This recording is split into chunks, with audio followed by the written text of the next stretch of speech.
Benvenuti a questa prima lezione per la classe terza del progetto Giochi e Civiltà. Questa attività inizia in modo molto simpatico. Iniziamo giocando alla dama e al suo antenato storico, il gioco dell'Alcherche, e dopo prende il via un percorso a squadre, un lavoro di gruppo che i bambini giustamente interpreteranno come gioco a squadre, in cui andiamo a scoprire la relazione che lega questi due giochi. Quindi andremo a rintracciare quelle che sono le tracce dell'Alcherche all'interno della dama. Per preparare questa lezione dobbiamo innanzitutto stampare tutti i materiali che troviamo su questa pagina web. Un file è quello del tabellone dei punteggi con i simboli delle squadre. Ci servirà per tenere nota dei punti accumulati dalle squadre di giornata in giornata. I simboli consiglio di stamparli a colori perché è bello vederli colorati sulla lavagna. E poi sul retro generalmente io ci metto delle strisce di nastro adesivo per plastificarli un poco, così sono più facili da attaccare e staccare. Nell'altro file troviamo i tavolieri della dama e dell'Alcherche e tutte le schede per il lavoro seguente. Vi consiglio di stampare i tavolieri da gioco della dama e dell'Alcherche fronte e retro e di fare un foglio per ciascun bambino in modo che poi tutti lo possano tenere nel quaderno.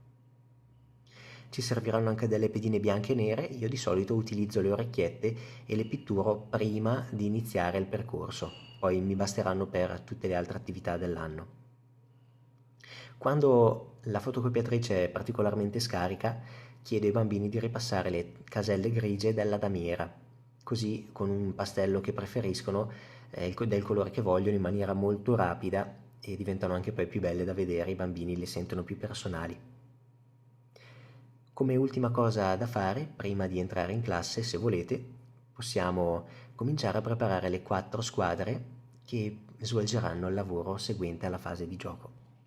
Quando abbiamo preparato tutti i materiali, arriviamo in classe, mettiamo i bambini a coppie, distribuiamo le pedine da gioco e i tavoliere dalla dama, leggiamo le regole ad alta voce insieme a loro, oppure mostrate il video che trovate qui accanto su questa pagina web, e poi si inizia a giocare per 20 minuti. Se avete una classe di bambini in numero dispari, giocate voi con il bambino che resta da solo. Dopo 20 minuti si passa all'Alcherche. Stessa procedura, leggiamo le regole dell'Alcherche o vediamo il video, si gioca per altri 20 minuti e poi prende il via il lavoro seguente. Il lavoro seguente è da preparare un poco. Che cosa dobbiamo fare? Dobbiamo ritagliare tutte queste schede e attaccarle alla lavagna con il fronte rivolto verso il basso, quindi i bambini non devono vedere nulla.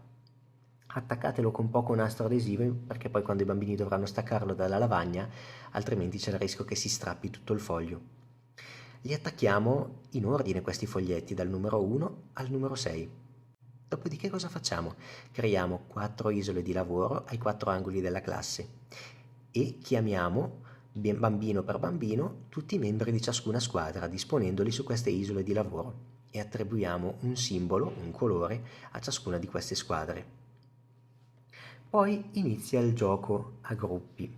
Che cosa dobbiamo fare? Chiamiamo un rappresentante per ogni squadra, lo facciamo venire alla lavagna e gli diciamo di mettere la mano sul foglietto numero 1. Al nostro via potrà prendere il foglietto, portarlo al suo gruppo e dovranno compilarlo insieme, cercando di compilarlo nel modo più corretto possibile, ecco. Quando ritengono di averlo completato, alzano la mano e arriva l'insegnante. L'insegnante dovrà dire: sì, l'avete completato bene, potete andare a prendere il numero 2, oppure no, questa risposta che avete dato è sbagliata, ci dovete ripensare. Le squadre prendono dei punti per ogni foglietto che completano.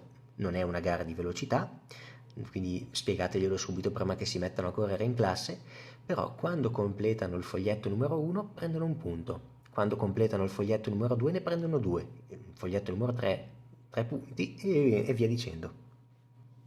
Questo gioco è molto semplice da gestire, quindi una volta che inizia il gioco a squadre, tutto quello che dovremo fare è smettere di fare il docente e cominciare a fare il giudice di gara. Dovremmo essere intransigenti e impassibili. Non dovremmo mai intrometterci nei ragionamenti dei bambini, perché altrimenti poi si bloccano, e dovremmo semplicemente scandire i tempi dell'attività.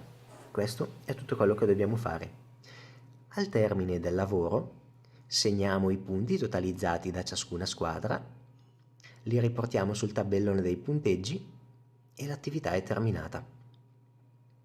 Vi ricordo di compilare la report al termine dell'attività e spero che vi piaccia e che sia voi che i vostri bambini vi divertirete.